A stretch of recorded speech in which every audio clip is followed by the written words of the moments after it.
Hey everybody, welcome back to Command Phase. Today I am super excited because the Leviathan datasheets have dropped. These are going to be all the datasheets that are present inside the Leviathan box set.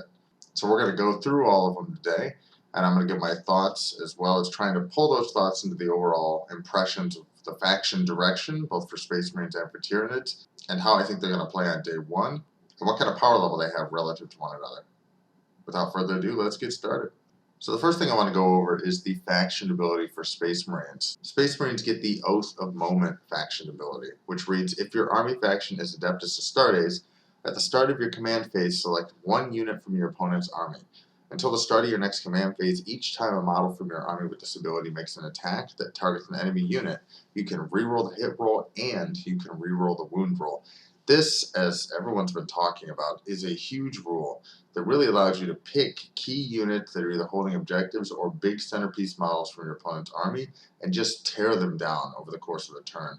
Rerolls have been promised to be reduced in 10th edition because it's such a powerful mechanic. So to see Space Marines get access to this army-wide against a specific unit is a big deal. It's going to dictate how they're going to play in this box set. Space Marines get the Combat Doctrines detachment rule for the Gladius Task Force. Again, this is the detachment that's going to be arriving on day one. Combat Doctrines basically says that at the start of your command phase, you can choose to activate one of these Combat Doctrines, and it will apply to all of your Adeptus Astartes units from your army that have this ability. And you can only select one Combat Doctrine per battle. So the Devastator Doctrine is going to allow all units for that turn to be eligible to shoot in a turn that they advance. Tactical Doctrine will allow all units to be eligible to shoot and declare a charge in a turn in which it fell back. And Assault Doctrine reads, this unit is eligible to declare a charge in a turn in which it advanced. Tons of movement flexibility here for the Space Marine faction. Notably in the Devastator Doctrine, because you're still eligible to shoot in turns in which you advanced, you can also advance onto objectives or key areas of the board and complete the new actions that are present. They're not really actions, but actions that are present on the mission cards. And anything that really is going to give you bonus movement, especially in the late game, the ability to fall back and charge and hit key areas of the board, it's going to be crucial. So Space Marines are kind of a slow faction. They're kind of middling in speed. They're kind of middling in everything. But they're kind of a slow faction, so giving them the ability to, once per game, activate some really crucial movement enhancing capabilities is going to make them really flexible on the tabletop. And I think that's really the design direction of Space Marines. They are emphasizing flexibility, and we'll see that more as we review the data cards. First one we have to go over is the Captain in Terminator armor. Now the Captain in Terminator armor is coming in at movement 5 inches, toughness 5, save 2 or better, 6 wounds, 6 plus leadership, and objective control value of 1. For his ranged weapons, he has a combi weapon with the keywords Anti-Infantry 4+, Devastating Wounds, and Rapid Fire 1. It shoots at 24 inches, 1 attack, Ballistic Skill 3, Strength 4, AP 0, 1 damage. He also has a Storm Bolter, which is Rapid Fire 2, with much the same profile, 24 inches, 2 attacks, Ballistic Skill 2, Strength 4, AP 0, 1 damage. These are really just going to plink things off the board. It's going to be incidental damage. You're not really here for these kind of weapons. For his melee weapons, he has access to either a Chain Fist, Power Fist, Relic Weapon, Thunder Hammer, or Twin Lightning Claws. Of note here is the Chain Fist is really good against vehicles with the anti-vehicle 3+ keyword. The Thunder Hammer will incidentally do some mortal wounds on 6s to wound with the Devastating Wound keyword. He only has 5 attacks, and the weapon skill is 3 for these. So I'm not really sure how useful that one is going to be. Of note here on these weapons too is that Thunder Hammer, Lightning Claws, Power Fists, weapons that in the previous edition were AP -3 or AP -4, are locked at AP -2 this edition.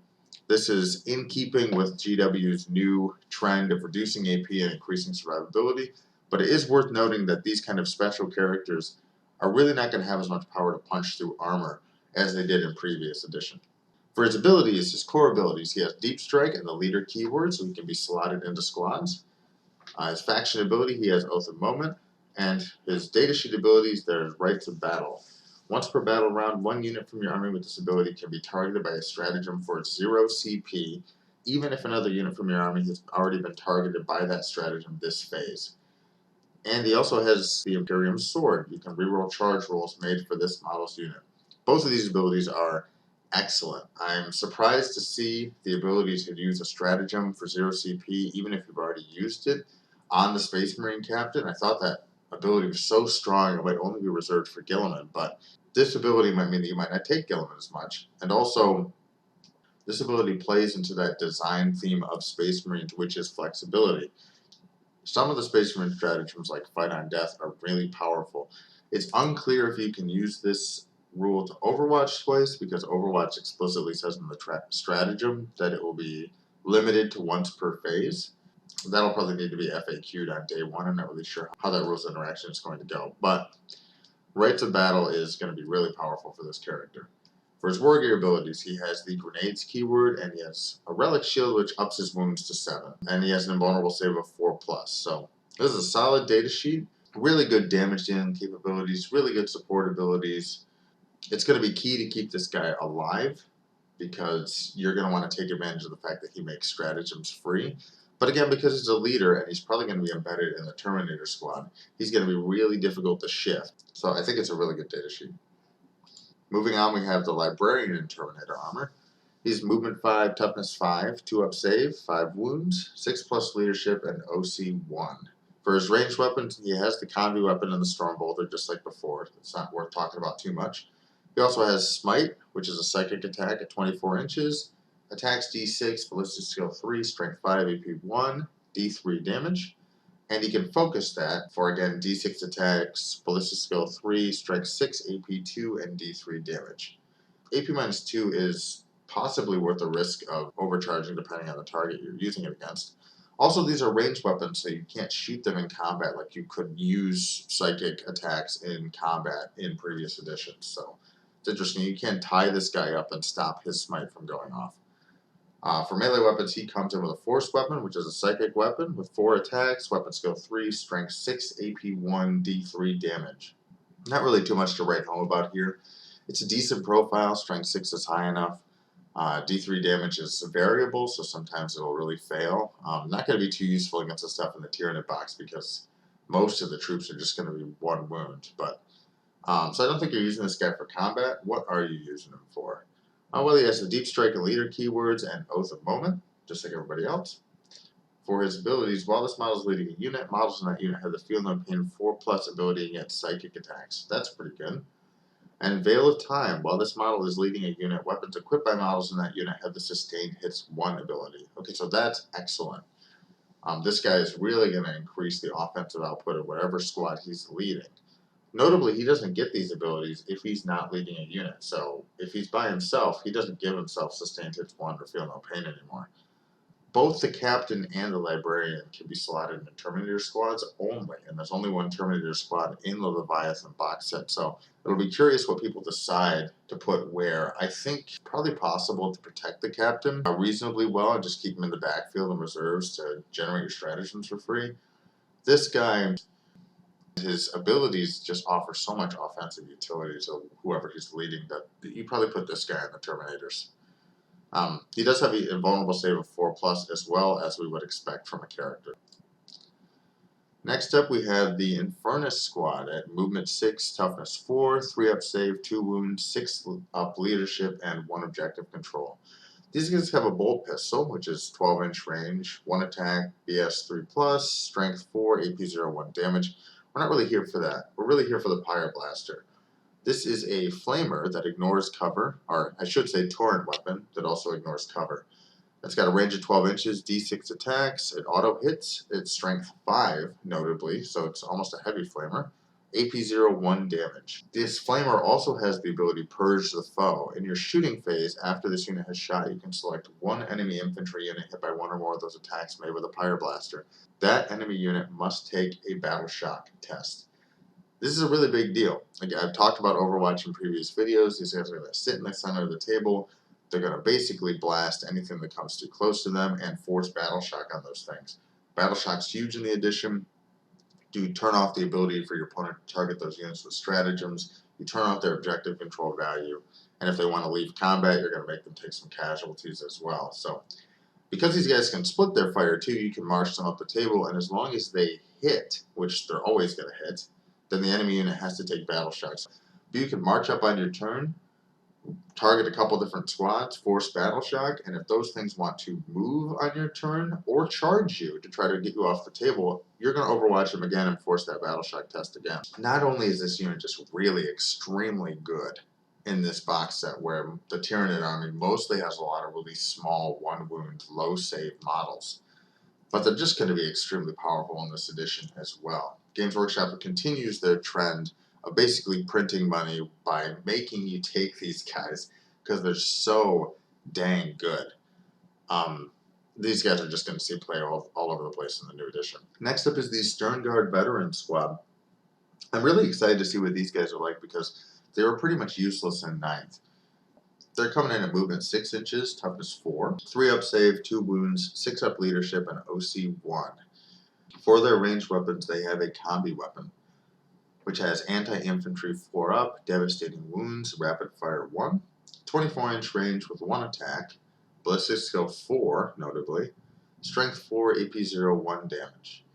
They also have a Sternguard bolt pistol with devastating wounds, Sternguard bolt rifle with assault, devastating wounds, heavy, rapid fire 1, a 24-inch range, 2 attacks, ballistic skill 3, strength 4, AP minus 1, 1 damage, and a Sternguard heavy bolter with devastating wounds, heavy, sustained hits 1, 36-inch range, 3 attacks, BS 4, strength 5, AP 1, 2 damage. We got to talk about these range profiles because these are really good. Games Workshop, just off of these alone, are really emphasizing this squad as a shooting squad. And you can see the flexibility that keywords give you on these ranged weapons because a Sternguard bolt rifle in 9th edition will probably just be a rapid fire 1 weapon. But in the hands of a Sternguard veteran, you see it also as assault and heavy. So if they stand still, they're hitting on 2s. They can advance and still put out 2 shots at full range and hit on 3s.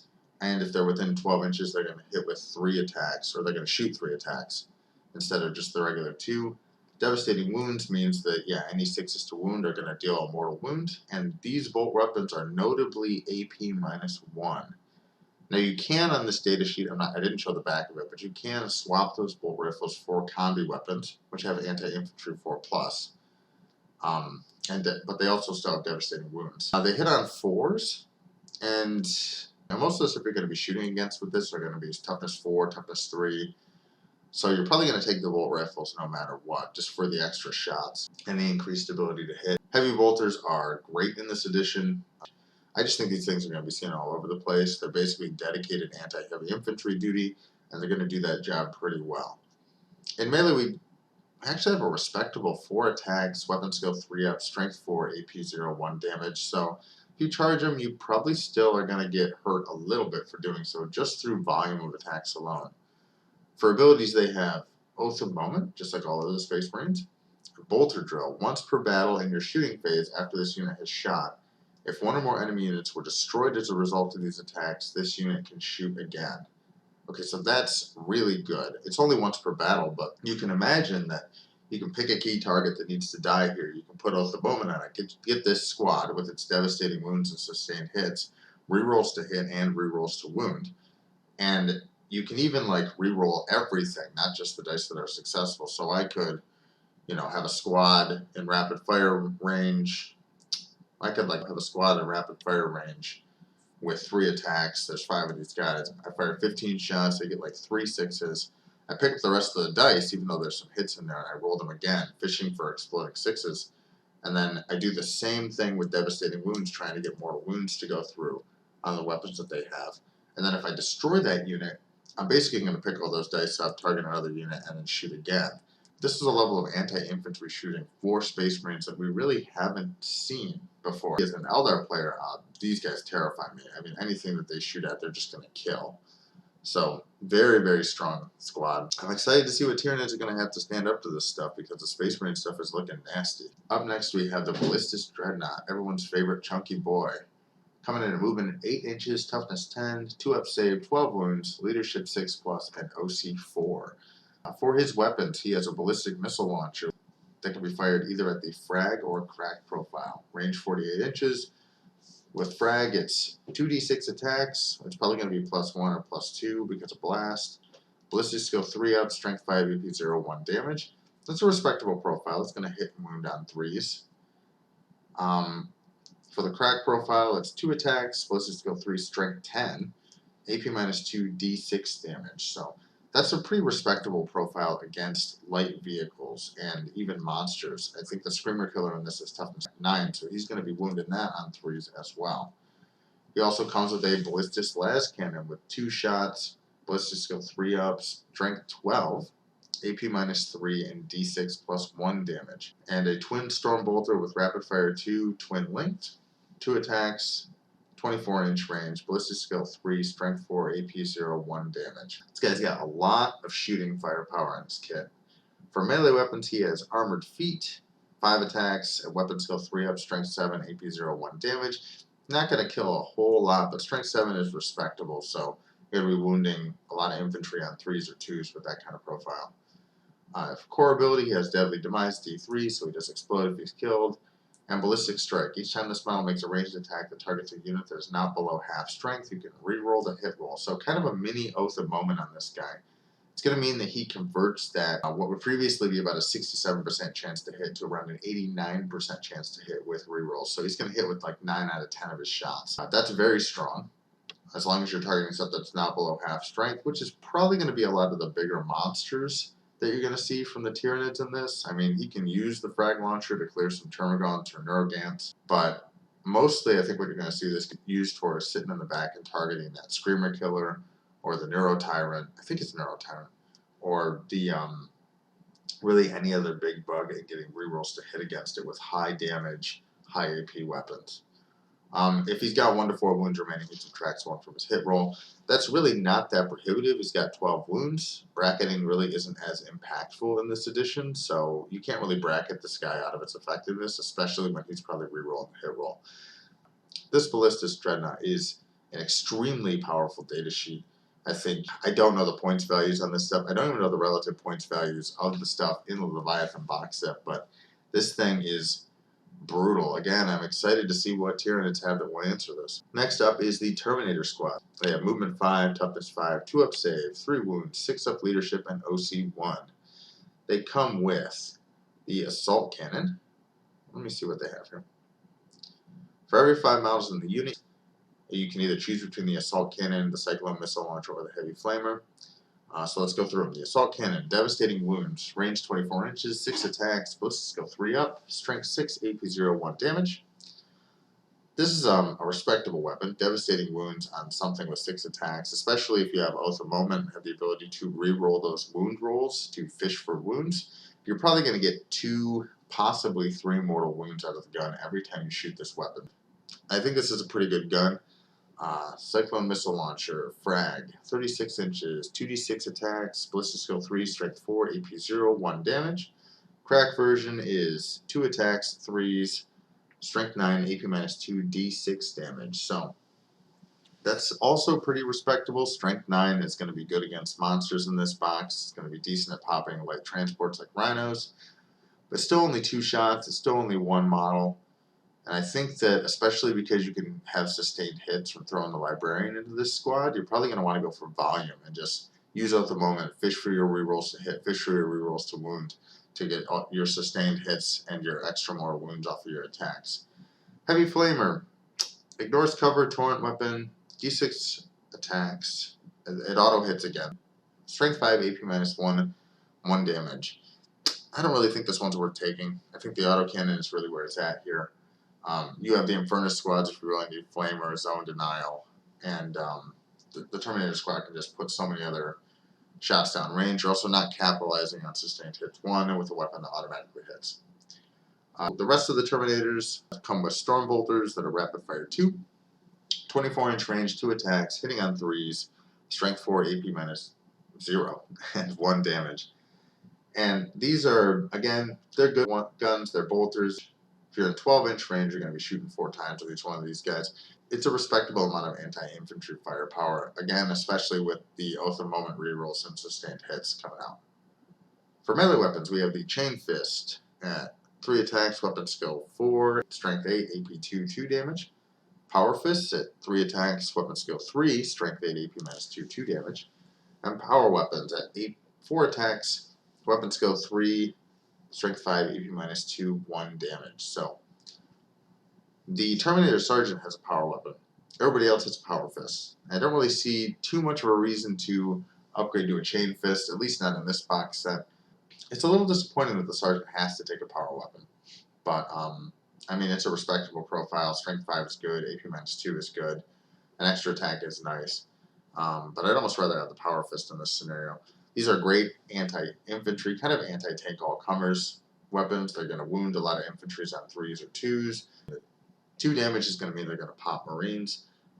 It's a good weapon to have. Terminators at a 2-up save and a 4+ invulnerable save, as you can see below, are really, really beefy. In addition, that does not have a lot of AP. I mean, you're really only getting these guys down to their invulnerable save. Anyway, 3 wounds as well. We'll see if there's anything in the Tyranid side of this box that can deal 3 damage. I think the only thing in there is the Screamer Killer, and it's going to be key to removing these models, or else you might as well give up hope on killing them. For their abilities, they have Deep Strike and Oath of Moment. Teleport Homer. Basically, at the start of the battle, you can put this Homer down on the battlefield anywhere that's not in your opponent's deployment zone, and then use the Rapid Ingress stratagem for 0 CP to basically Deep Strike in on your opponent's turn. Has to be within 3 inches horizontally of the token and not within 9 inches of anyone else. Well, any enemy models, that is, and the token's then removed. This is decent. The ability to Deep Strike in on your opponent's turn is a strong ability that you can use for area denial. Fury of the First. Each time a model in this unit makes an attack, you can ignore any or all modifiers to that attack's ballistic skill or weapon skill, and or to the hit roll. In addition, each time a model in this unit makes an attack that targets an enemy unit that you selected for Oath of Moment, add 1 to the hit roll. So they start hitting on 2s against stuff that you've Oath of Momented, and they can't be affected by any ballistic skill modifiers. That's really nice. I mean, hitting on 2s, re-rolling, I don't even know what the percentage is. It's like 96. You're basically always going to be converting with these guys, which means that, yeah, it's worth picking up the entire pile of dice and rolling it again just to fish for 6s. So, very powerful data sheet, very tough to remove. And all the Oath of Moment synergies, especially with that Librarian, is going to be really nice. Next up, we have the Lieutenant with Combi Weapon. This guy looks incredible.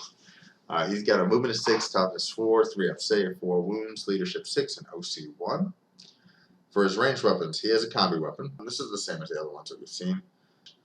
For his melee weapons, he has paired combat blades, anti-Tyranids 4+. Okay, that's interesting. Sustained hits 1, 5 attacks, weapon skill 2-up, strength 4, AP 0, 1 damage. Anti-Tyranids, that is so strange to see such a targeted keyword on a data sheet. This guy's not going to be that usable against anyone else, but I guess he does have Tyranid stuff on his armor, so he better be good against Tyranids. Core abilities: Feel No Pain, Infiltrators, Lone Operative, so he can't be shot if you're outside 12 inches, and Stealth, so you're always -1 to hit this guy from range. Faction ability, Oath of Moment. And for his data sheet, Priority Objective Identified. At the start of the first battle round, if your army contains 1 or more models with this ability, you can select 1 objective marker on the battlefield to be the priority objective. Until the start of the battle, while a friendly Adeptus Astartes unit is within 6 inches of this model, each time a model in that unit makes an attack that targets an enemy unit that is within range of the priority target, reroll a wound roll of 1. So, start of the game, pick an objective marker. Anytime someone within 6 inches of this lieutenant is going to shoot at them or make an attack against them in combat, they're going to reroll the wound roll of 1. Okay, not bad. Evade and Survive. Once per turn, when an enemy unit ends a normal advance or fallback move within 9 inches of this unit, if this unit is not within engagement range of 1 or more enemy units, it can make a normal move. Once per turn. Okay. So this guy with Infiltrators, Lone Operative, and Stealth is going to be really hard to shift. I'm not really sure what he's really going to do with all that sneakiness. It's not like he has a really high objective control value, or it's a big unit that can really screen out charges or stop your movement a little bit short. It's not going to keep him from really messing with your opponent too much, but I think it's just going to help keep him safe so he can pick his battles, basically. He's real hard to kill if you're outside of 12 inches of the shooting phase. You're just not going to be able to hit him. And with a reactive move, I think you're pretty much never going to be able to hit him in shooting if he doesn't want to be hit. Interesting data sheet here. Up next, we have the Apothecary Biologis. He has movement 5, toughness 6, 3-up save, 5 wounds, leadership 6, OC value of 3, which is actually pretty good. Ranged weapon, he has the Absolver Bolt Pistol, which is an 18-inch pistol. 1 attack, ballistic skill 3, strength 5, AP -1, 2 damage. Not bad. I mean, he might plink something off the table here or do some non-incidental wounds to a bigger target. For melee weapons, he just has a close combat weapon. 4 attacks, weapon skill 3, strength 4, AP 0, 1 damage. I don't think you're taking this guy for his ability to do damage, so what are we taking him for? He's got the leader keyword, although importantly, he can't be inserted into any of the stuff in this box set. He can only be inserted into, let's see, aggressors, eradicators, or heavy intercessors. So, interesting. I guess that matches him being in Gravis armor, so he can only go with other Gravis armored things. But he's going to be floating on his own in this box. He's got Oath of Moment. He's got Surgical Precision. While this model is leading a unit, weapons equipped by models in that unit have the Lethal Hits ability. And the Vivispectrum. If this model's unit destroys an enemy unit as a result of a melee attack, until the end of the battle, this model has an objective control characteristic of a 9. So that's pretty huge. He has to destroy a unit, notably, and with only 4 attacks, that's going to be tough. Then him walking around with an OC objective of, or an OC value of 9 is really strong. The leading the unit thing, if you put him with a heavy intercessor squad that has heavy bolters, you're not only going to get additional hits on every roll of 6 to hit, you're also going to automatically wound with those rolls. So at the moment, it's just going to crank that ability up to 11, and you're going to be able to really wound a lot of stuff that you really shouldn't be able to wound and get a lot of additional damage through. So this guy going into a heavy intercessor squad is actually going to be pretty good. The interesting part about this is that he's a medic, right? But he's not like any other apothecary we've seen. He doesn't res models. He doesn't heal anything. He doesn't even heal himself, unless there's a stratagem that we don't know about. He really is just to give a key squad like aggressors or those heavy intercessors lethal hits. So the 6s to hit are going to automatically wound. That's not going to be super good with aggressors because you're probably going to be taking a lot of flamethrower aggressors in this edition, and they don't roll to hit, so you're not going to proc that. But again, on heavy intercessors, this guy is going to be pretty good. In the context of this box set, I mean, I think he just rolls around with a pistol. He does some strange things in close combat. As the Tyranid player, you're probably pretty safe to ignore this guy. He's not really going to do too much. Although if he does manage to like scrape the final Termagant off the board, he's going to have an OC value of 9, and then he's going to start contesting your points. So, interesting piece, this one. Kind of in the same place as like the Lieutenant that's included in the box set. Just a little strange. You know, he can't lead a unit. He can't really do what he's meant to do as a data sheet in the context of this box set. So, definitely an interesting model, though, and has some really interesting implications for what we'll see once all the Space Marine data sheets and models come out. Alright, that's it for the Space Marine side of the box. What is there really to say about this side of the box? There's a lot of really obvious synergies and a lot of raw power in this box, especially through rerolls. Lots of abilities like sustain hits, devastating wounds, in combination with the Oath of Moment abilities. Lots of command manipulation on the captain because you can use the same stratagem multiple times for free. But there's also not a lot of trickiness. Outside of that Phobos thing, there's not really tons of respawning or movement shenanigans in this army. But it's just going to be raw power. The Flamers too are also worth note. I mean, the standout data sheet for me in this box set is just going to be, it's hard to say because Terminators are great, but I just am thinking the Infernus Marines are going to be just hugely powerful in this edition.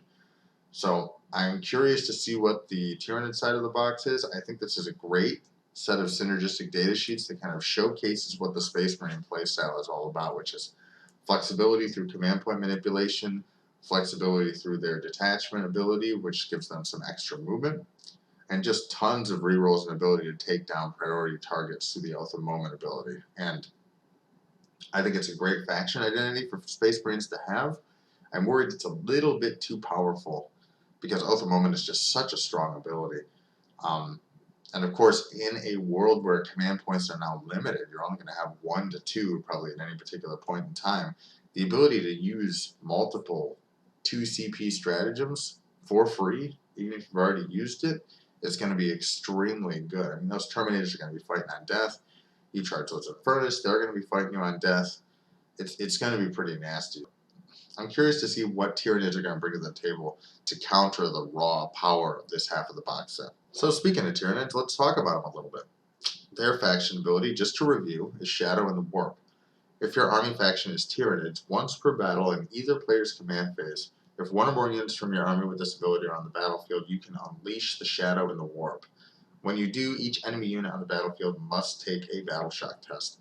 Now you can do this in either player's command phase. It's worth noting that it is most impactful to do in the enemy player's command phase because you'll turn off their OBSEC. If you do it in your turn, you're really just going to turn off their ability to be targeted by defensive stratagems.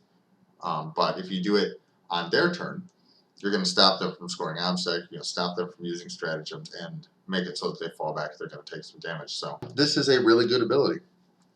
I think that some people are on the fence about it, but as we've seen on a couple other Tyranid data sheets, Tyranids are going to mess with you, and the Neurotyrant is going to make this Shadow of the Warp come in at -1, which is going to make it much more likely to actually fail. I mean, I can't remember what it turns the leadership like of an average Space Marine. 7s is a 50% chance, but 8 is actually a little bit more in the 40 to 42% range of things. So, and that's to pass the Battle Shock. So if there's 6 units on the table and you're shooting 40%, probably 4 of those units are going to fail, 3 to 4. So it's going to be an impactful ability when it does happen. You're going to use it as Tyranids to really turn off the opponent's ability to score at a very crucial moment. So strong, very strong faction ability. I think it's a little bit underrated, but I think once we actually start playing the edition, we'll see that this thing actually comes up and it's going to swing games. So next is the Tyranid Detachment Ability. This is hyper adaptations.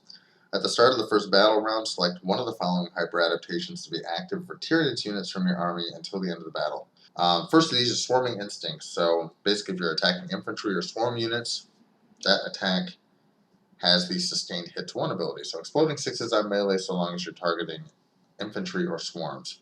Next is Hyper Aggression. Each time a Tyranid model with this hyper adaptation makes an attack that targets an enemy monster or vehicle, that attack has the Lethal Hits ability. That's extremely good. 6s to hit auto wounding is really good against those really key tough targets, especially in this edition because they're much more tough than they've been in the past. And then there's Hive Predators. Each time a Tyranid model with this hyper adaptation makes an attack that targets an enemy character, if a critical hit is scored, usually a roll of 6 to hit.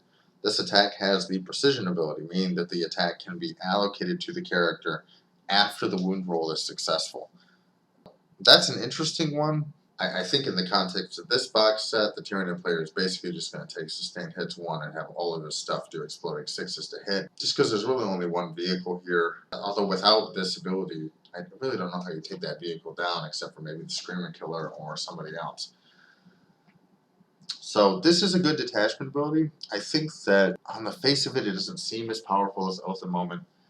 But you got to remember, Tyranids are a horde army. There's tons of models. It's going to be death by 1,000 cuts. If I'm throwing tons and tons of attacks at you, then sustained hits or lethal hits, it's going to add up. And it's going to mean a lot of extra damage is going to be pushed through. And having the ability to choose this before the battle round is also going to let the Tyranid player adapt to your list. So we got to keep these rules in mind when we're evaluating the data sheets. Tyranids so far like to manipulate Battle Shock and any of their high number of attack weapons. We have to keep this rule in mind when evaluating their effectiveness. First up is Ripper Swarms. Ripper Swarms are movement 6, toughness 2, a nice respectable 2-up toughness there. And they are save 6 or better, wounds 4, leadership 8, OC value of 0. For range weapons, they have Spine Maws, which is a 6-inch pistol, so you're only going to really shoot that when you're in combat. 4 attacks, ballistic skill 5, strength 3, AP 0, 1 damage. And for melee weapons, Xenos, Claws, and Teeth already have Sustained Hits 1. I'm not sure if that stacks. My guess is that does stack. So if you choose Sustained Hits on your detachment ability, you're going to have 6 to hit, do 2 additional hits. 6 attacks, weapon skill 5 up, strength 2, AP 0, 1 damage. So you're not really taking these guys for their ability to kill stuff. What are you taking them for? They have deep strikes, so that's nice. They can deny an area of the table. They're a great screening unit because even with toughness 2, 4 wounds makes them not trivial to remove a shooting. They have Synapse. And Chitinous Horrors Aura. While an enemy unit is within engagement range of this unit, have the objective control characteristic of models in that unit. Well, that could be really good. I mean, it could turn regular troops into OC1, which means that your Gaunts are going to basically outscore them a lot more effectively. I'm not sure if it takes OC1 and makes it OC.5. Usually, Games Workshop likes to avoid non-whole numbers, but that would be really interesting. The ability to have the objective control characteristic is great. This is an example of Tyranids messing with their opponent, which is what they seem to like to do. They're kind of emerging in this edition as a bit of a control faction. Next up is the Screamer Killer. Movement 8, Toughness 9, which is very nice. 2-up save, 10 wounds, leadership 8, OC value of 3. This guy, for his ranged weapons, has a Bioplasmic Scream, which has the Assault and Blast keywords. 18-inch range, D6 attacks plus 3, Ballistic skill 4, Strength 8, AP minus 2, 1 damage. And for melee weapons, he has the Screamer Killer Talons, which is 10 attacks, Jesus. Weapon skill 3, Strength 10, AP minus 2, 3 damage. So this guy's a Terminator killer. He's pretty much an everything killer with profiles like that. He does explode for 1 mortal wound if he dies on a 6. He's got Synapse and Death Scream. In your shooting phase, after this model has shot, select one enemy unit. Not one enemy unit, one unit. Although I don't think it'll come up. Hit by 1 or more of these attacks. That unit must take a battle shock test, subtracting 1 from that test. So that's good.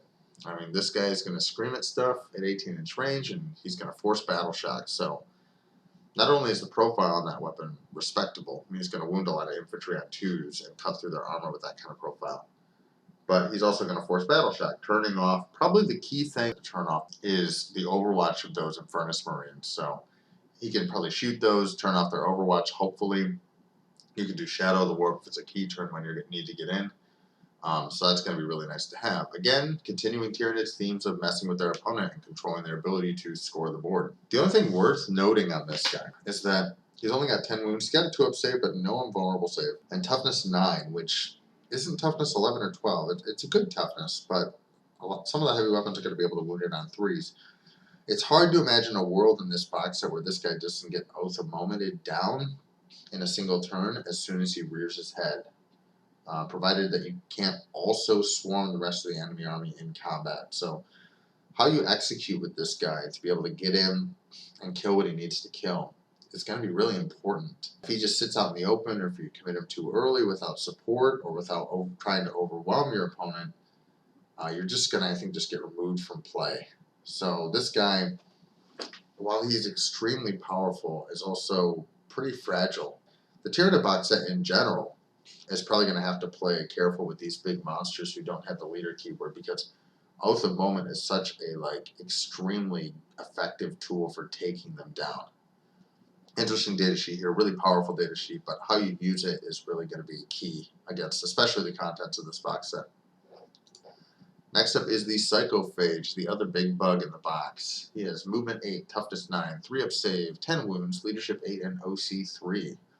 For his weapons, he has Psychoclastic Torrent, which is a torrent weapon that ignores cover, range 12 inches, D6 attacks, no ballistic skill because it auto hits, strength 6, AP minus 1, 1 damage. For his melee weapons, he has Talons and Betentacled Maw, Anti-Psyker 2+, okay, and Devastating Wounds. That's a hell of a combo. D6 plus 1 attacks, weapon skill 3 up, strength 6, AP minus 1, 2 damage. So this guy's got a decent flamer. Strength 6 is okay. That's going to be good against Eldari stuff. It's going to wound it on 2s. That melee weapon is nasty against Psychers. I mean, he's basically going to hit you and wound you on a 2-up, and any of those wounds are just going to do mortal wounds to any Psychers. So decent damage profile against regular Marines, but you got to keep the Librarian away from this guy. He will one-round him. For Core, he has Deadly Demise 1, Feel No Pain 5+, Synapse is his faction ability. He gets the other abilities, Biostimulus. While a friendly Tyranid unit is within 6 inches of this model, models in that unit have the Feel No Pain 6+ ability. And Feeding Frenzy, each time this model makes a melee attack that targets a unit that is below starting strength, add 1 to the hit roll. If that target is also below half strength, add 1 to the wound roll as well. That's a really good ability. I mean, basically, it's a melee attack only. So if this guy gets into you and you're already kind of weak, then and he's going to basically be hitting on 2s and probably wounding on 2s as well. So he's probably going to sit in the middle of the army, give out Feel No Pain, charge in at a key moment, or present himself as a distraction.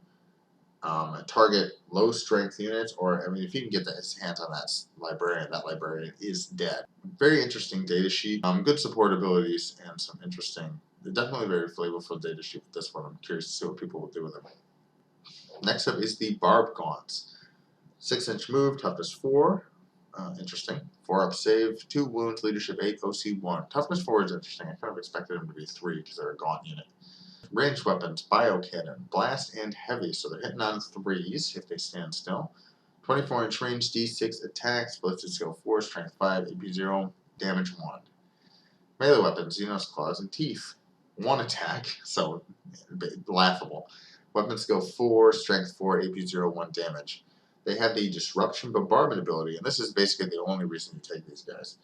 In your shooting phase, after this unit has shot, if an enemy infantry unit, so not vehicles or monsters or swarms, was hit by 1 or more attacks made by this model unit's biocannons, until the end of your opponent's next turn, that enemy unit is disrupted. While the unit is disrupted, subtract 2 from its move characteristic and subtract 2 from advance and charge rolls made for it.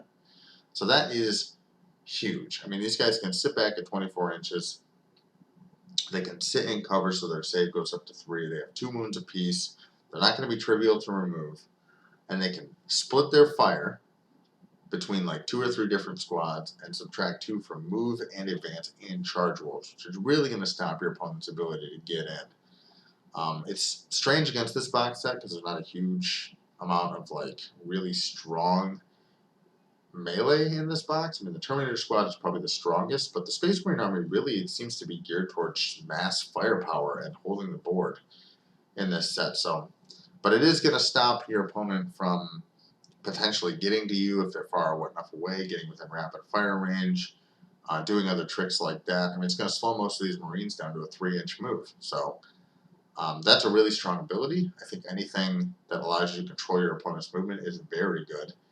And it's continuing the Tyranid's trend of basically messing with your opponent's game plan. Not only are they going to be able to force battle shock, they're also going to turn off your objective control, make your armies worse at holding objectives, and now manipulate their ability to move around the table. So it's kind of an interesting theme for Tyranids, the fact that you're dealing with this overwhelming horde isn't so much like drowning you in bodies and attacks and killing you, but it really is like disrupting your battlefield organization, which I actually think is thematic for the army, that there's just like carpets of gaunts and huge bugs, and it's really difficult to organize and maintain control of the battlefield situation amidst all that chaos. So pretty cool.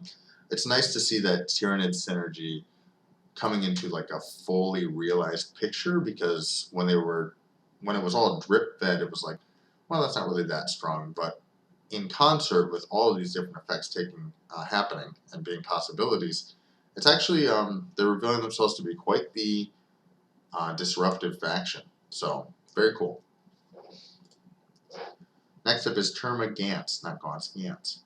Movement 6, toughness 3, 5 up save, 1 wound, leadership 8, OC 2, crucially.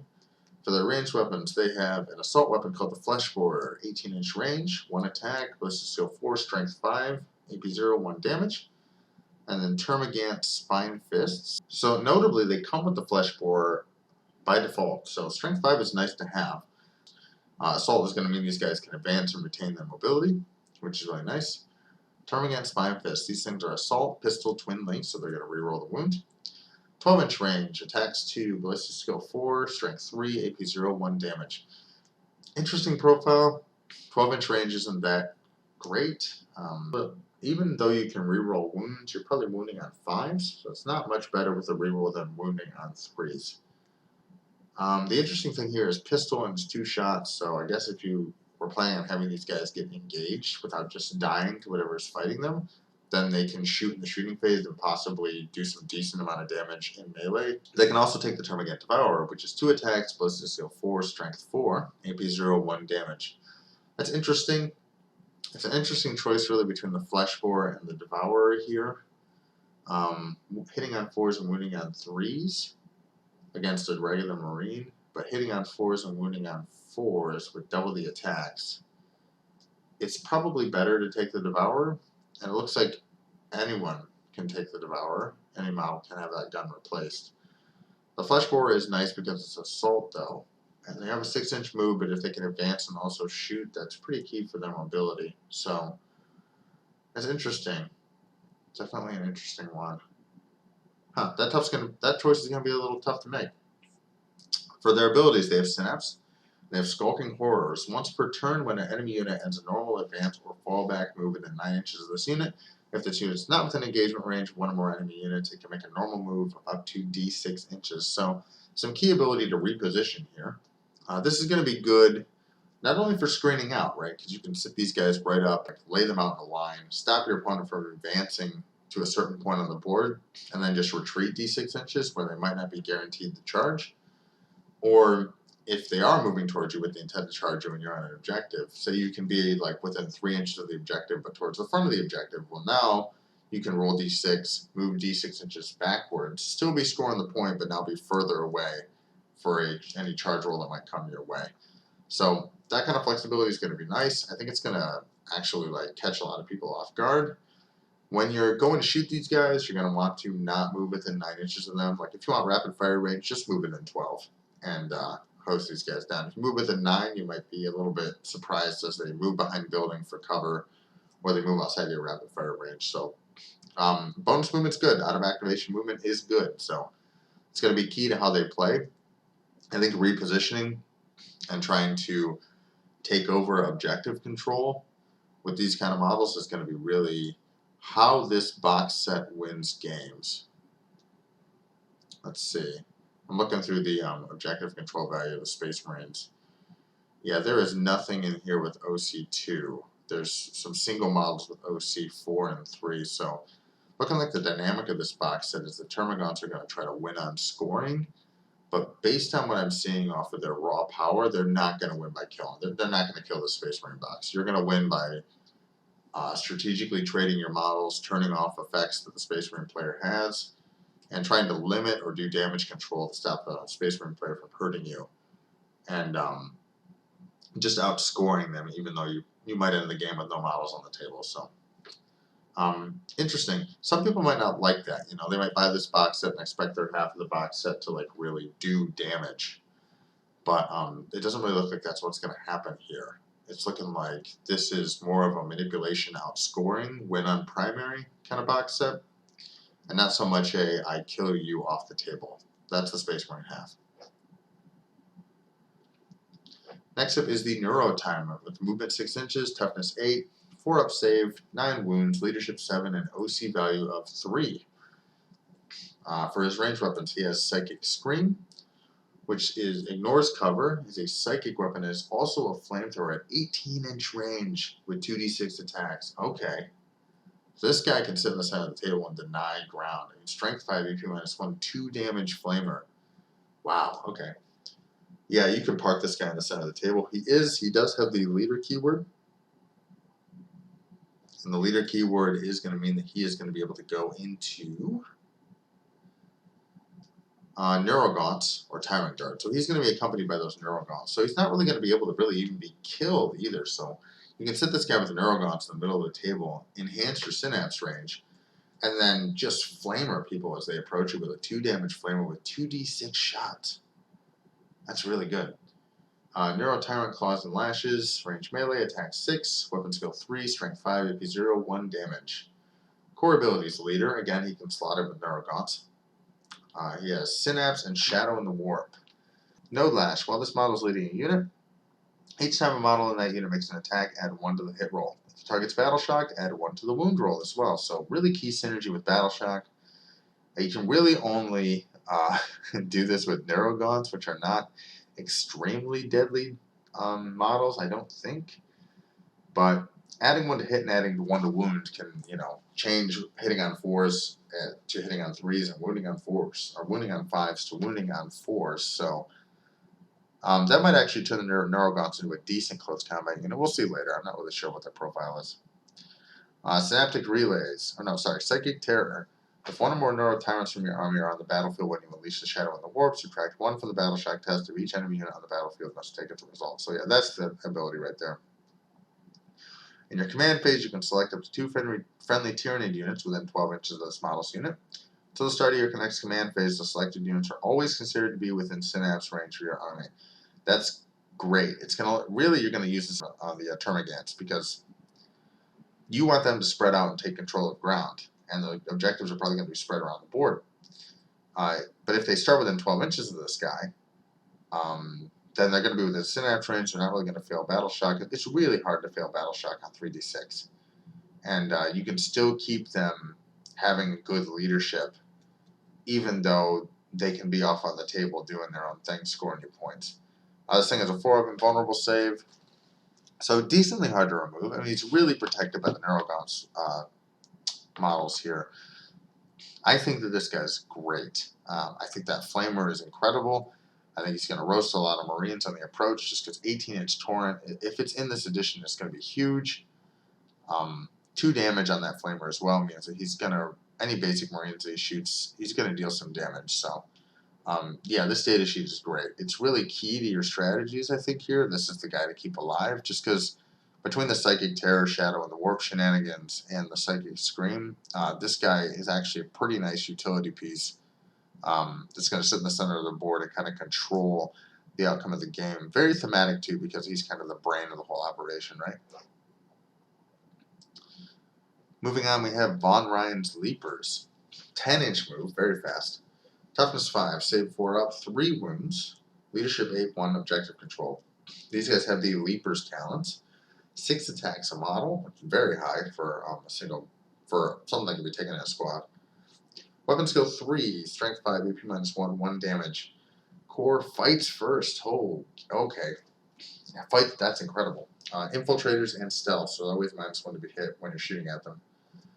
And then for their ability, they have Pouncing Leap. You can target this unit with the Heroic Intervention strat for 0 CP, and can even do so if we've already used that stratagem on a different unit this phase. They have a 6-up invulnerable save for good measure, but that's not super great.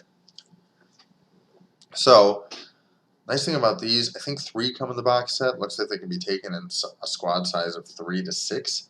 These guys are great. This is an incredible data sheet.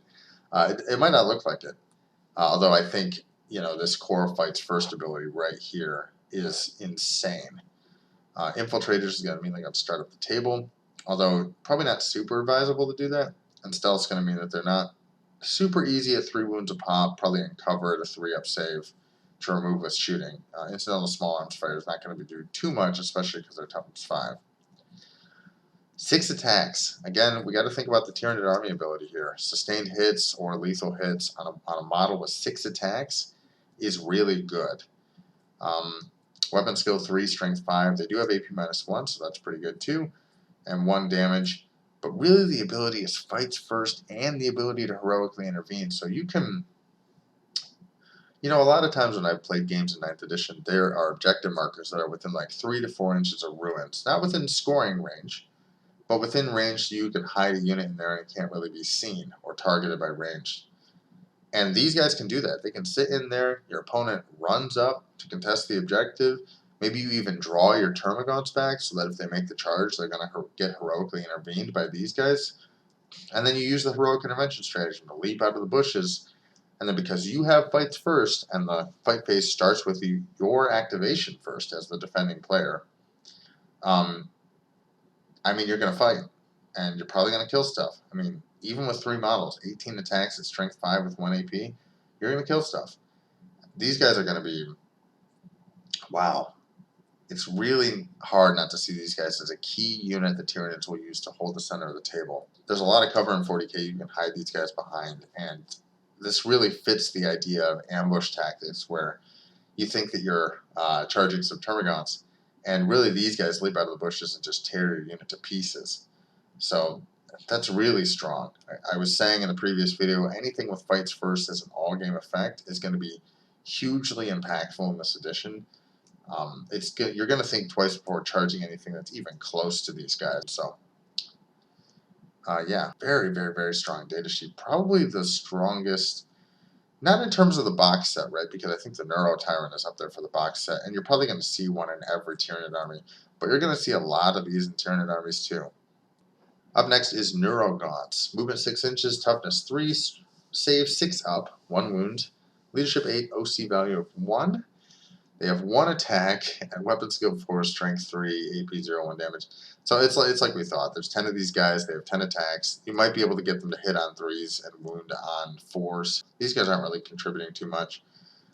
The nice thing about them is while your unit's within synapse range of your army, it has the synapse keyword. So you can use these guys to extend your synapse for even further across the table so your guys don't start failing battle shock. So they're a nice support piece.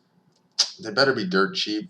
At the moment, I'm really only seeing them as ablative wounds for that Neurotyrant because it'll protect them. So probably a decent unit in that regard in the context of this box set. Extending your synapse and protecting the Neurotyrant is good. It's just a shame that these guys don't really do anything else except maybe screen. So, interesting. And then rounding out the box set for Tyranids is the Winged Tyranid Prime. He has a 12-inch move with Fly.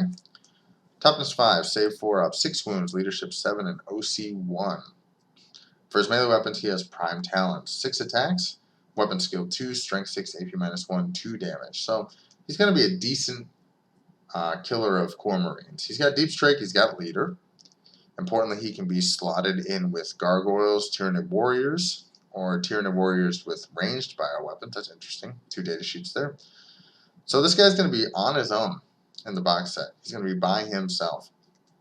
He's got Fly, so he's got a 12-inch move. That plus the charge means maybe he can cover Hop relatively safely. He's got Shadow in the Warps and Synapse.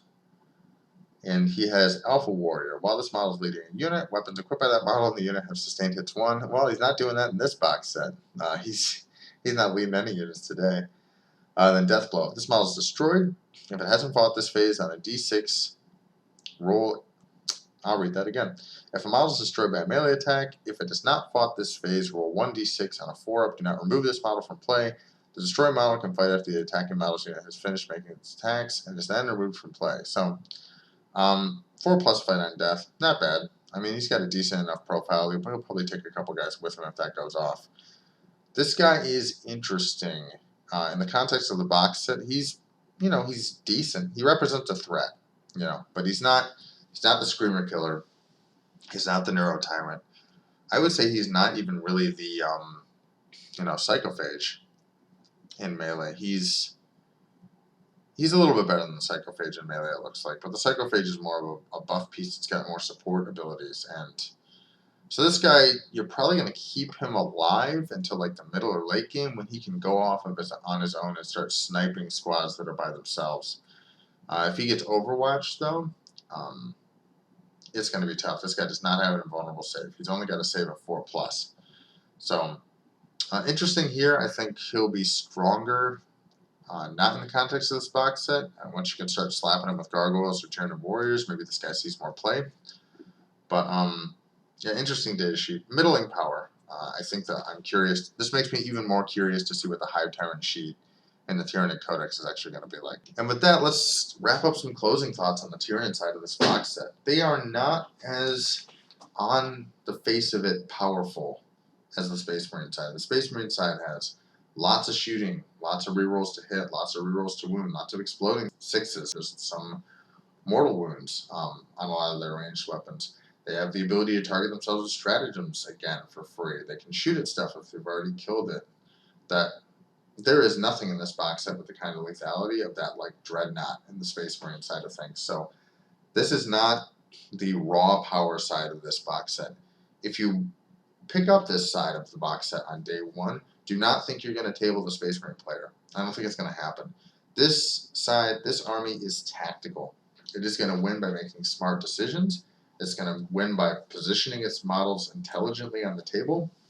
And it's going to win by messing with your opponent. There's lots of battle shock manipulation here. There's the Screamer Killer and Shadow in the Warp at -1. There's the ability for Barbgaunts to reduce movement, and there's Rippers that can reduce the OC value. And crucially, you have the only troop in here with an OC value of 2, with the ability to reposition itself as it needs to on the board, and swarm the board because of that Tyranid stratagem that lets you respawn a unit or add more Termagants back to an already damaged unit.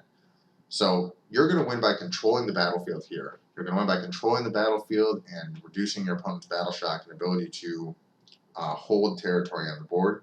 And to be honest, against the raw strength of this Space Marine side of the box, you're probably going to get tabled every game. But you'll win, and that's important. So, big monsters aside, which are decent at dealing damage, this side of the box is reliant on its detachment ability. Probably sustained hits, in this case, against the Space Marine side of this box, for damage. I mean, exploding hits is going to really help you add up damage. Importantly, it is exploding hits on all your ranged attacks too, from your gaunts. So you're really going to look in here to overwhelm your opponent with a ton of little hits and having respawning high objective control bodies to really contest the board. So again, just setting your expectations for what this box set's going to be like. Space Marines are going to be killing a lot of Tyranids, and Tyranids are going to be winning games anyway because they're better at controlling the board. So just keep that stuff in mind. And with that, we are going to wrap up this video. I was really excited to get this one out. I came home from work, or got off the laptop at work, and basically just leapt right on the computer and started trying to get this video out to you guys as quick as I can. I probably won't get it done tonight, but I'll probably will print it tomorrow. So looking forward to it. Wanted to share my thoughts on this box set. These data sheets really reveal a lot about how each one of these factions are going to play. I'm excited to see their factions kind of synergies and overall playstyle take shape. And while that might be disappointing for some, I like having a variety of different playstyles in these kind of armies. Space Marines with their focus on flexibility and tactics and targeted threat elimination, and Tyranids with their focus on overwhelming you with objective control and manipulating you and messing with your ability to hold territory on the board and relying on their ability to outscore you by just throwing more bodies. I think that's really thematic. I think it's really cool. And I can't wait to see when a lot of battle reports for this come out, what it's going to look like. So if you're interested in my channel, please feel free to leave a like or comment. Please feel free to subscribe. We'll be releasing more content like this as 10th edition unfolds before us. If you'd like to support me or buy me a cup of coffee, you can go to my Patreon at patreon.com/commandphase. And please leave me a comment down below. What do you think of the contents of these box sets? Do you like the Space Marine side? Do you like the Tyranid side a little bit more? Which one do you think you're going to play? I know a lot of people who are going to split this box set with their friends. So I'm just curious for your guys' thoughts below. So with that, thank you very much for watching, and I will catch you guys next time. Peace.